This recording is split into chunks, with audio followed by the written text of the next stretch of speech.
The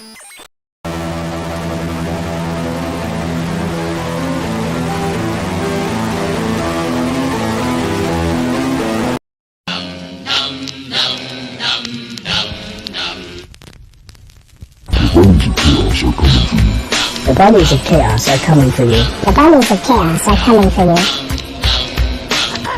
Good morning!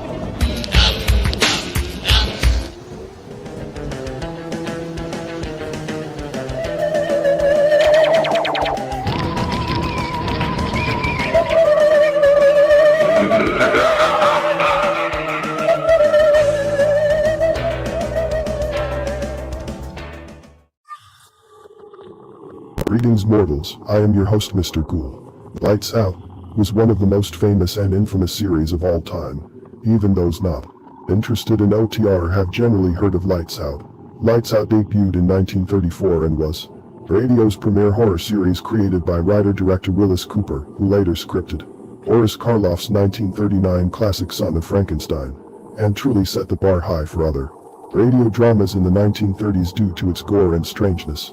It was one of the first old-time radio shows that developed the medium of radio with distinct sound effects and dramas intended to be heard. So lock your doors, turn out your lights, and join us for Ghoul Radio. Lights out. Everybody.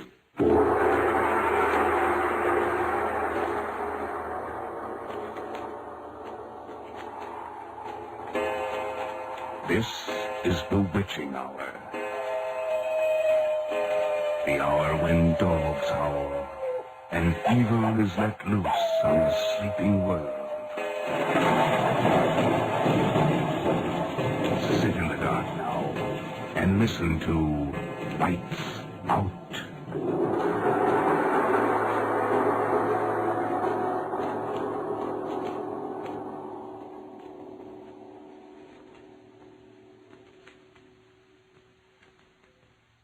Hello, below there! I was calling to a man who stood beside a railroad track at the bottom of a deep and rocky ravine.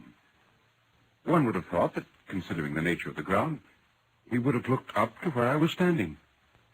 But instead he turned and looked down the railroad line. I called again. Hello, below there! Because the terrible glare of the setting sun was in my eyes, I put my left arm across my face and waved to him with my right. He looked up, and I saw in his face an expression of intense horror. He regarded me fixedly without moving.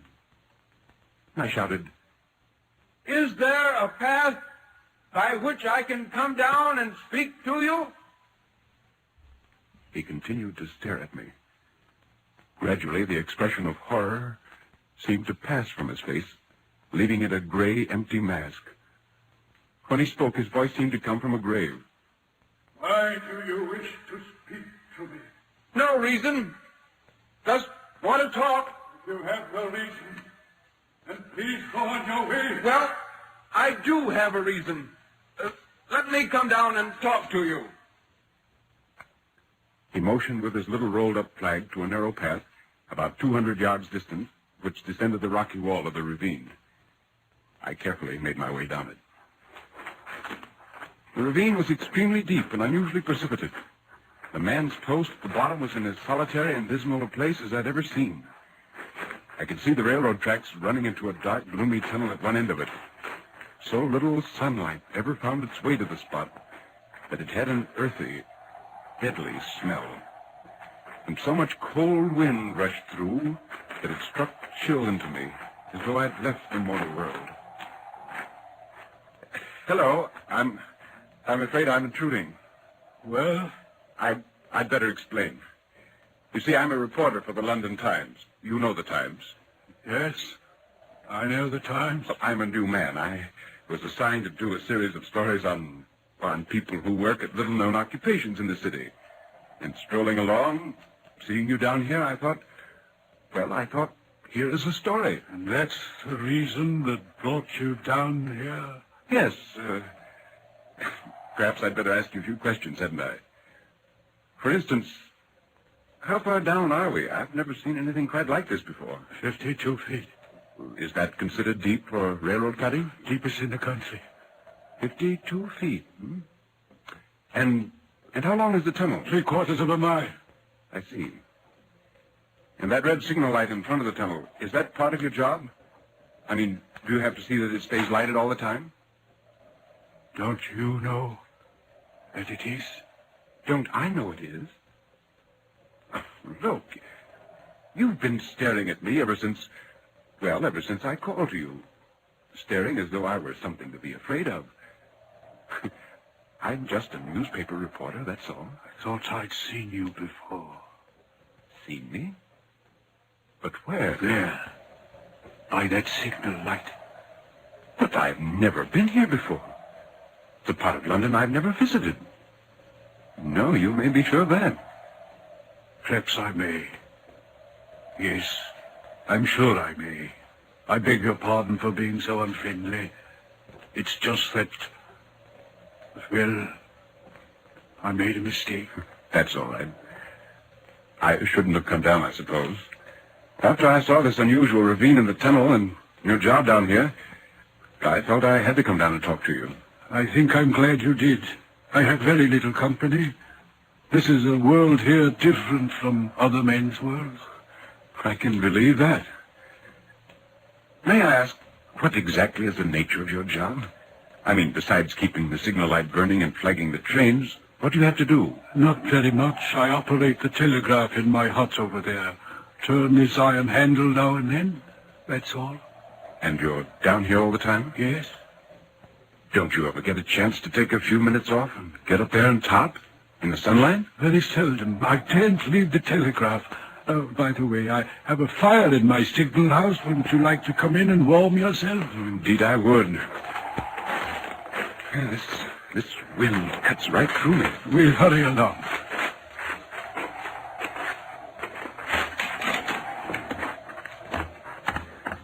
There. This will be better. Yes. I'll just put a little more wood on the fire, poke it down. How do you stand that wind? I'm about frozen. I've been here 8 or 9 years, maybe 10. I'm used to the wind. It never changes. Here, take this chair close to the fire. Oh, thank you. Tell me, don't you ever feel cut off from the world? Almost as though you were marooned and isolated down here? Yes, I do. This is a world in itself, down here. As wide as the tunnel is, and as high.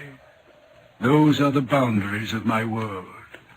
For 1 hour, sometimes less, the sunlight falls into it, and at night I see the bright stars, as other men do. But that is all our two worlds hold in common. But why did you ever take such a job? Because excuse me, a message. Certainly. 6:15, Roxborough, 10 minutes late.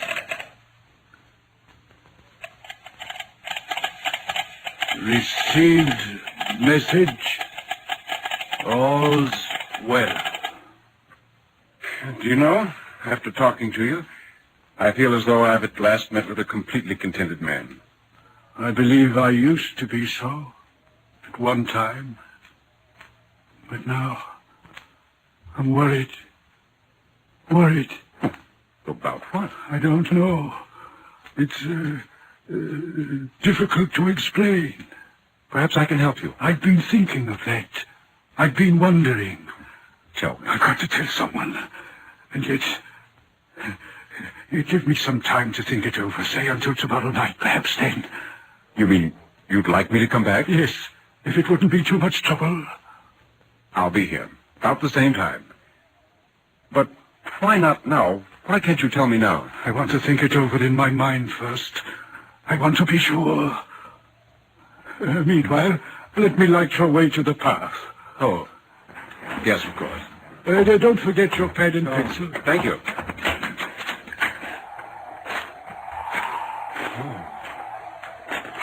Dark, isn't it? Yes, be careful. Everything gets damp and slippery down here at this time of the night. Oh. I didn't think 52 feet would make such a difference in atmosphere. There's the path, and Let me ask one favor of you. Yes? When you reach the top, don't call out. Very well. And tomorrow when you come, don't call out. Tell me, what made you cry out hello below there tonight? I don't know. Did I cry something to that effect? Not to that effect. Those were the very words. I know them well. I suppose I said them because I saw you below. With your left hand across your face and your right arm raised. The sunset was in my eyes. That was the only reason? What other reason could I possibly have? You had no feeling that the words and gesture were conveyed to you in any supernatural way? No, of course not. I see. Well, good night then. I'll see you tomorrow night. Yes.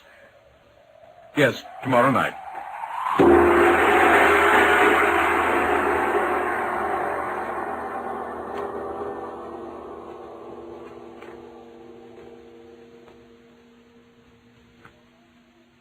That night I slept poorly.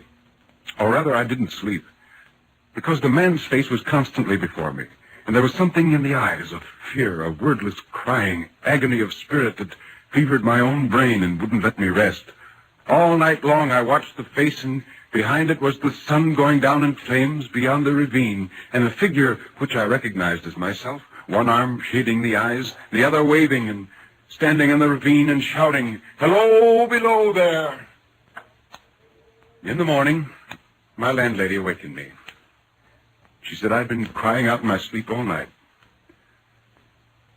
Throughout that day, I worked with one eye on the clock, counting the hours until my appointment with the signalman. At last it came. The sun was going down again as I made my way down the path into the dank and unworldly ravine. He was waiting for me at the bottom with his white light. I didn't call to you. It's as you asked. I'm glad you didn't. I was waiting for you. Come along, we'll go into the hut and talk. It's warm there. Good. I'm glad you came. At times during the day I feared you wouldn't. I promised you. Yes.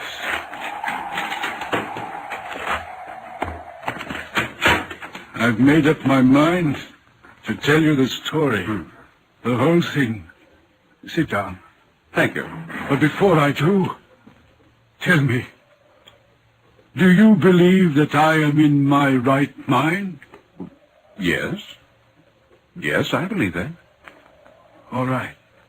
Do you remember yesterday evening the fact that I took you for someone else? Yes. That's what's troubling me. The mistake, you mean? No. There's someone else I took you for. Who is he? I don't know. Oh, does he look like me? I don't know. I've never seen his face. You see, the left arm is across the face, always. And the right arm is waved violently this way. It's as though he were trying to signal me, "For God's sake, clear the way!" Where do you see him? I may as well start at the beginning. One moonlight night about a year ago, I was sitting here when I heard a voice cry out, "Hello, below there!" It was just as you called last evening. I jumped up and looked out of the door and saw this someone else standing by the red light near the tunnel, waving, just as you did last night. One arm across the face, the other waving toward you? Yes, the voice seemed hoarse with shouting, and it cried, "Look out! Look out!" And then again, "Hello, below there, look out!" I caught up my lamp, turned it on, and ran toward this figure. "What's wrong?" I said. "What's happened?" He didn't speak. Stood just outside the blackness of the tunnel. I advanced so close upon it that I wondered at its keeping the arms across the eyes. I ran right up to it and had my hand outstretched to pull the arm away when it was gone. Gone? Where? I don't know. I ran on into the tunnel, 500 yards maybe. I stopped and held my lamp over my head. And all I saw were the wet stains trickling down the walls. I ran out faster than I'd run in, searched the area with my light, and then came back here and called Burnham and said the alarm had been given. Anything wrong? They answered, all's well. Disregard alarm message. Well, don't you suppose you could have imagined seeing him? Yes, but you forget. I also heard him. Yes, but listen to the wind whistling through the tunnel. It sounds almost human at times. It's possible to Let me imagine. finish. You haven't heard the rest. Within 6 hours after the appearance, 6 hours, mind you, the 2:40 train came through the tunnel, slowed down and stopped. The engineer signaled me and I hurried up to the cab. What's the matter? Don't know. One of the conductors signaled for a stop. Everything all right here? Yes, just got the all clear signal. Here comes the conductor now. Hello? What's wrong back there? What did you pull the cord for? An accident. Where's the signalman around here? That's me. You have a shack nearby. Right over there. What happened, man? A woman was killed. Killed? How? She was passing between the coaches. I suppose she slipped, was caught between the couplings. But how? Nobody seems to know, sir. She was crushed horribly. On account of the other passengers, we've got to get the body off. Have them take it tonight.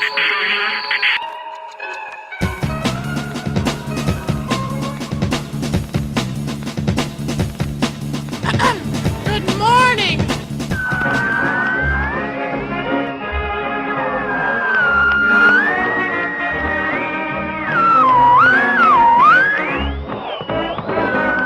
Dancing on the moon, you're turning your eyes, not away from all the clouds, up above the glowing clouds.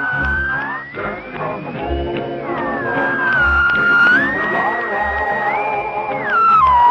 over the stars, headed to Mars.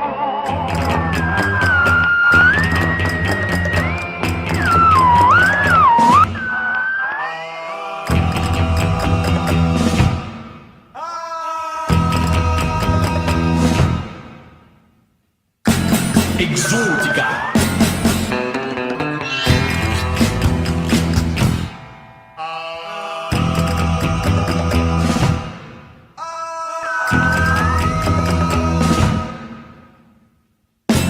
Exótica.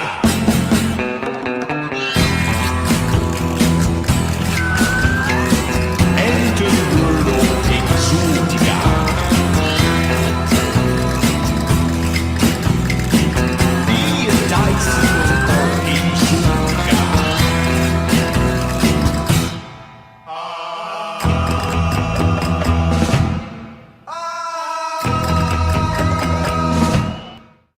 You're not afraid, are you, Noki? Exótica.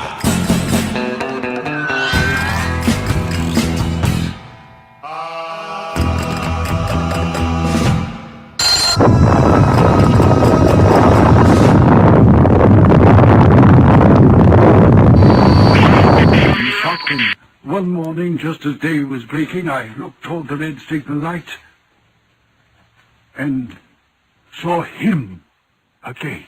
Did he cry out this time? No, he was silent. Did he wave his arm? Yes, the right one. The left, as usual, was across his eyes. He seemed to be pointing down into the tunnel. He leaned against the shaft of the light like a statue over a grave. Did anything happen? Any accident, anything? Not immediately. He was there. I saw him. Then he was gone. I waited for the hours to pass. And when 6 hours went by and nothing had happened, I began to feel relieved. By nightfall, I had almost forgotten it and was able to read quite calmly as the hours passed. I was sitting here reading, the door open, when I heard a train. It was the midnight express from Brighton. I recognized the whistle. I got out my flag, stepped to the door. I could hear them for miles beyond the tunnel entrance.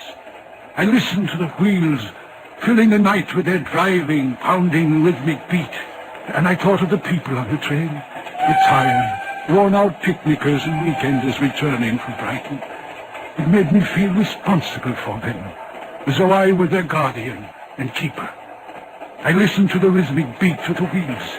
The train was nearing the tunnel mouth. I listened to the regular, powerful beats of them, and then suddenly I realized that they weren't regular. There was no rhythm. Only the terrible raging cry of a machine that has suddenly broken through its own power and is heading for destruction.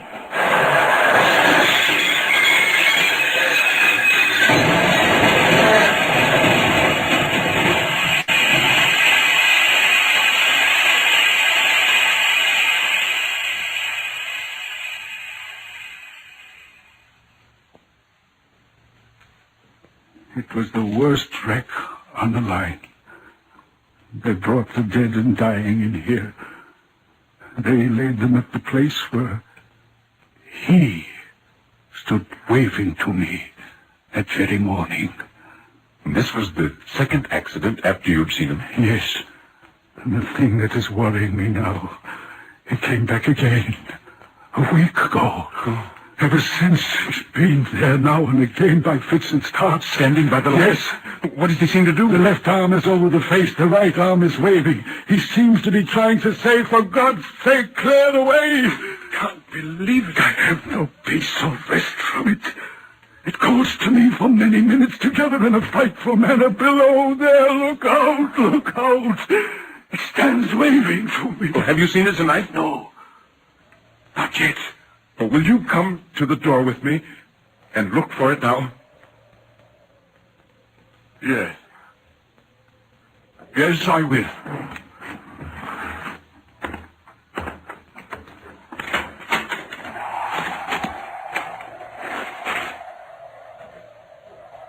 Do you see it? No. It's not there. Then let's go back. It wasn't there now, but it may be there a moment from now. What troubles me is, what does this spectre mean? What is the danger? Where is the danger? There is danger overhanging somewhere on this line. Some dreadful calamity is about to happen. It's not to be doubted this third time after what has gone before. But what can I do? Nothing that I can see. If I telegraph danger, I can give no reason for it. I should get into trouble and do no one any good. They would think I was mad. I would wire danger, take care, and they would answer what danger, where? And I would have to wire back, don't know, but for God's sake, take care. And they would, of course, discharge me. What else could they do? Yes, I see. When it first stood under that light, why didn't it tell me she is going to die? Let them keep her at home. When it came the second time, why didn't it tell me how the accident could have been averted? It came on those occasions only to show me that its warnings were true. Why doesn't it warn me plainly now? Why doesn't it tell me what is going to happen so that I can change it? Listen, there's nothing you can do. Or rather, you're doing the only thing that any sane, normal person would do, and that's nothing. The important thing is to keep your balance now. Don't get worked up to the point that if you need to act later, you won't be able to. Yes. You're right. Of course you're right. You're doing your job as well as it's humanly possible to do. You're not responsible for the future. You're responsible only for the present. What happens at this switch, now? You've got to look at it that way. I know. Only I can't forget that something is going to happen. I don't doubt that. But if you keep your eyes open at all times, you may be able to prevent it. I pray to God I may. It's easy to say, but try not to think about it too much. I try. But it's the responsibility that crushes me. Because of this spectre, because of this knowledge of things that will happen along this line, I am responsible for every child, every mother, every person that rides upon it. I know that something is going to happen. I ought to warn them, but I don't know how to warn them when they die. If they die,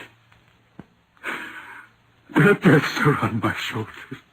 Look, would you like me to spend the rest of the night with you? Perhaps it would help keep your mind off things. No, thank you. I'll be all right. You don't know what a blessing it's been just to be able to tell you the whole story. Would you like me to come back tomorrow night? Would you mind? No. And when you write your story about me, about this job... Yes? If you could tell the whole story, everything I've told you, it would help lift this awful responsibility from my shoulders. People would know then. They might think me mad, but they would know.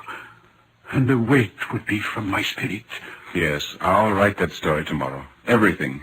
You needn't be afraid that I'll skip anything. I'll bring it along with me and show it to you before I turn it in. It would mean so much. Yes. Now, I think it's best that I go. Good night, then. And you will come back tomorrow? Yes. Can you find the path? Easily. I'm beginning to know it by heart now. Good night.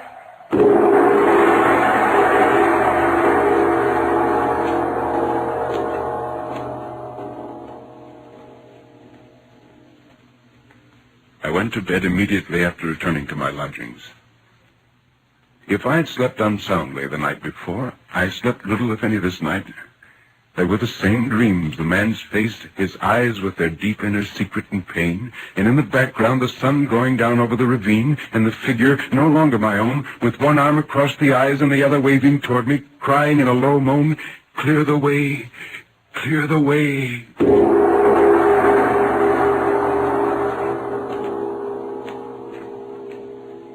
In the morning, when I came to work, I felt tired, almost feverish.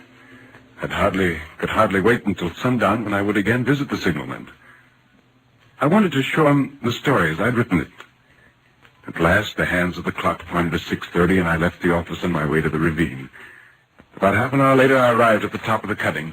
I glanced down, and there, close at the mouth of the tunnel, I saw a man, his left arm across his eyes, passionately waving his right arm. The nameless horror that oppressed me passed in a moment, for I saw that this man was a man indeed, and that there was a little group of other men standing at a short distance, to whom he seemed to be rehearsing the gesture he made. With an irresistible sense that something was wrong, with a self-reproachful fear that fatal mischief had come of my leaving the man there alone in his state of mind the night before, I descended the rocky path with all the speed I could make and ran up to the crowd. What's the matter here?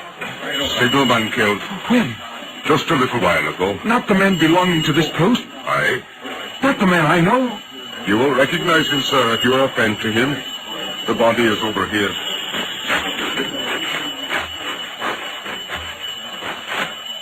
There. You see? Oh. How did it happen? He was cut down by the engine, sir. Just as he was lighting that red lamp. No man on the line knew his work better. But somehow he wasn't clear of the outer rail. He had the lamp in his hand ready to light it as the engine came out of the tunnel. His back was toward it and she cut him down. Here's the engineer now.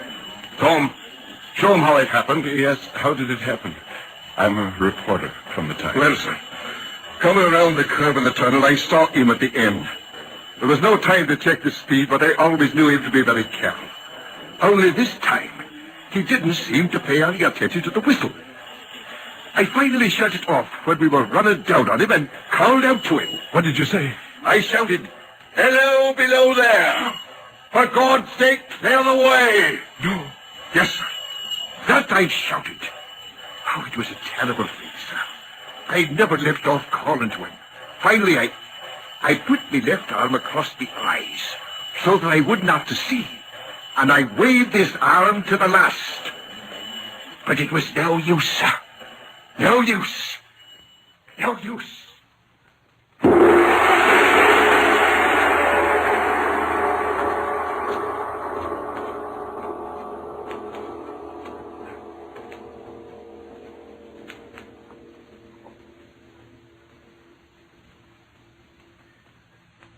I walked away. I was trembling so that it took all my efforts to climb the rocky path to the top of the ravine. I knew the sun was going down in flames behind me, but I dared not look. I hurried back to my desk at the office and began writing the tragic end to the story.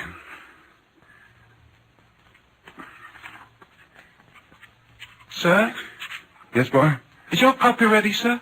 In just a moment. Please hurry, sir. Piper goes to press in a half hour. I'll have it ready. Come back in a few minutes. All right, sir. This, then, is the story as it was told to me and as I saw it. I make no judgment of it, no deductions. It happened. I know it happened. That is all. Except I bear with me the memory of a humble man, lonely and isolated from this world of ours, one who bore the responsibility for his fellow men so strongly on his conscience that he died from it. For I am convinced that that alone is what brought him to this end, not the train, which was merely an instrument of fate. Signed, Charles Dickens.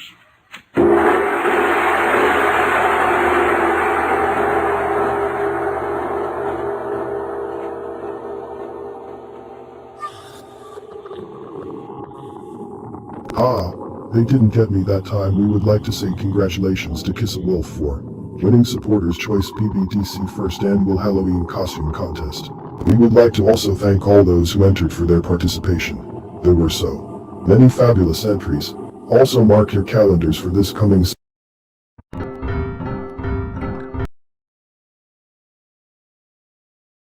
Sunday, October 31st, as Ghoul Radio will present a Halloween special episode of the classic Orson Welles' War of the Worlds. Thank you for joining us for Ghoul Radio. Join in next time for more tales of horror. Also, don't forget to like, follow, and share.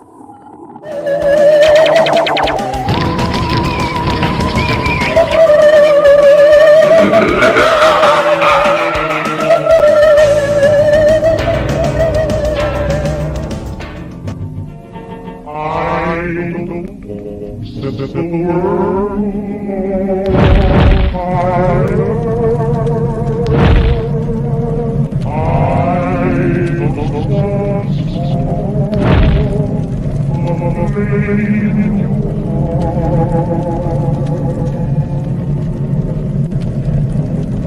in my